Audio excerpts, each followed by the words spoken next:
আজকে রাখি পূর্ণিমা, অথচ আমার ভাইরা আমার বাড়িতেই নেই। প্রত্যেক বছর ভাইরা যখন কাছে থাকে অতটাও মিস করি না, কিন্তু এবছরে রাখি পূর্ণিমাতে ভাইদেরকে অনেক বেশি মিস করেছি। তো হ্যালো এভরিওয়ান, কেমন আছেন সবাই? আশা করি ভালো আছেন। আমিও ভালো আছি, আর আমি ইশিকা ব্লগ চ্যানেলে আপনাদের সকলকে স্বাগত।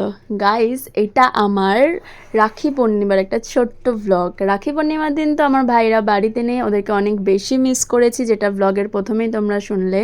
হ্যাঁ, আমার ভাইরা বাইরের কাজে গেছে, তো সেই কারণেই প্রথম বছর ওদেরকে আমি রাখি পরাতে পারলাম না। তো আপসেট ছিলাম অনেক বেশি, বাট ঠিক আছে, ইটস ওকে, ফাইন, কোনো ব্যাপার নয়।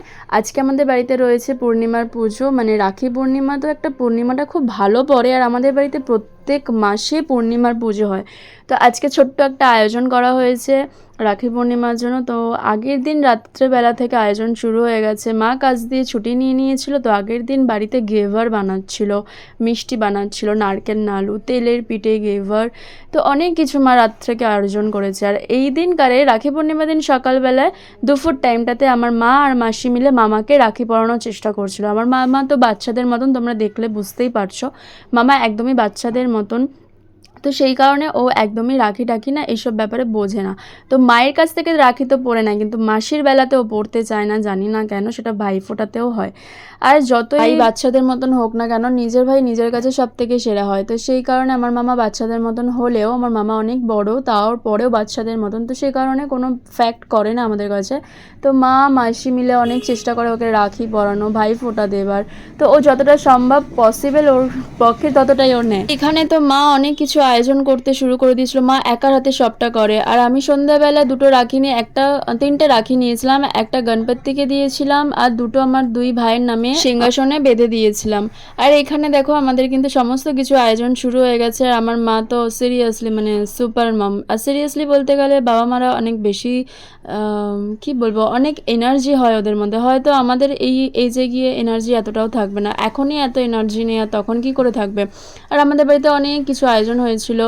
মা এখানে সমস্ত মিষ্টি নিজের হাতে করেছে, যা আয়োজন দেখছো সমস্তটা আমার মা করেছে। মা প্রত্যেক মাসে একাই করে, তাও তো এবারে দিদা, আমার মাসি একটু হেল্প করেছে, জাস্ট একটু গাইস, একটু। তাছাড়া মায়ের রান্নাবান্না দেখতেই পাচ্ছ তোমরা, সমস্ত কিছু আমার মা একার হাতে করে। তো আমি আমার কয়েকটা বান্ধবীদেরকে বলেছিলাম, কয়েকজন আসতে পারেননি কাজের জন্য, আর কয়েকজন এসেছে। তো এখানে কিন্তু আমাদের পুজো প্রায় শেষের দিকে। হ্যাঁ, ব্রাহ্মণ দিয়ে করা হয়নি, আমার মাই একাই 100, আমার মাই সমস্তটা করে। আমাদের যখন বছরে যে পুজোটা হয় তখন ব্রাহ্মণদের দিয়ে করানো হয়। আগের ব্লগটা যদি তোমরা দেখে থাকো তাহলে বুঝতে পারবে, তখন ব্রাহ্মণ দিয়ে করা হয়েছিল। আর আমি তো এখানে রেডি শেডি, একদম একদম কি বলবো, রেডি শেডি হয়ে গেছিলাম। আমার মা বলছিল, হ্যাঁ সবসময় তো পাগলদের মতন থাকিস, একটুখানি ভালোভাবে নিজেকে পরিষ্কার পরিচ্ছন্ন করে রাখ। মানে পরিষ্কার পরিচ্ছন্ন মিন্স, আমি সবসময় না কেমন একটা টাইপের থাকি, মানে মনে হয় যেন আমার কিছুই নেই, আমি কেমন জানি একটা পাগলিদের মতন হয়ে থাকি। বাট আজকে একটুখানি সাজুগুজু করেছিলাম, হালকা পুলকা, একটু হালকা লিপস্টিক দিয়েছিলাম, কানের পরেছিলাম, আর ড্রেসটা পরেছিলাম, ব্যাস। আর লিপ অ্যান্ড চিকটা একটুখানি পিঙ্ক পিঙ্ক করে নিয়েছিলাম।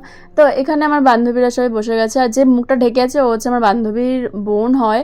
আর এখানে আমার মা তো সমস্ত কিছু রেডি করে দিয়েছে ওদেরকে খাওয়ার জন্য। সিরিয়াসলি আর একটা ফ্রেন্ড তো এখনও আসতে লেট করছে বলে ওদেরকে আমি দিয়ে দিয়েছি, কারণ কতক্ষণই বা আমি ওদেরকে আটকাবো বলো, 10:30 11টা বাজতেই যায়। আর একটা ফ্রেন্ড এখনও পর্যন্ত আসেনি, জানি না ও কখন আসবে। তো ওদেরকে এখানে খাওয়া দাওয়া শেষ করিয়ে আমি দিতেও, মানে আমরা ছাড়তে যাব সবাইকে, কারণ এখানে আমাদের একজন বিবাহিত মহিলা আছে, ওনাকে তো বেশিক্ষণ আটকানো যাবে না, বুঝতেই পারছো। কারণ শ্বশুরবাড়িতে গেলে একরকম হয়ে যায়, বাপের বাড়িতে আরেক রকম থাকে। যদিও বাপের বাড়িতে থাকাকালীন কিন্তু আমার বাড়িতে একবারও আসেনি। ওর বার্থডে, আমার বার্থডের পরের দিনকে ইনভাইট করে, যেন কীরকম হয়, আমার বার্থডে দিনকে ইনভাইট করে ও আসে না, পরের দিনকে ওর বার্থডেতে আমাকে ইনভাইট করে আমাকে যেতে হয়, এরকম ব্যাপার ছিল। বরঞ্চ বিয়ে করার পরে আমার বাড়িতে প্রথমবার আসলো। ও কিন্তু আমাদের পাড়াতেই থাকে, যে কজনকে দেখলো সবকটা আমার পাড়াতেই।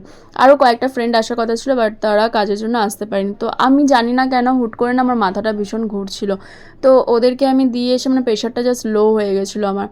তো সেই কারণে আমি এসে তাড়াহুড়ো করে খেয়ে নিই। আর এই যে মহারানী, ইনি হচ্ছে রাত 11টা থেকে 11:30টার মধ্যে আমাদের বাড়িতে আসেন। তো যাই হোক, ও এত রাতে এসে তারপরে আমরা খুশি হয়েছি, কিন্তু বন্ধুদের সাথে কারোর সাথে দেখা হয়নি। তো তোমাদের কেমন লাগলো অবশ্যই জানি, ভালো লাগলো লাইক কমেন্ট শেয়ার সাবস্ক্রাইব করে দিও। এই ছিল আমার আজকে ছোট্ট ব্লগ। Bye guys.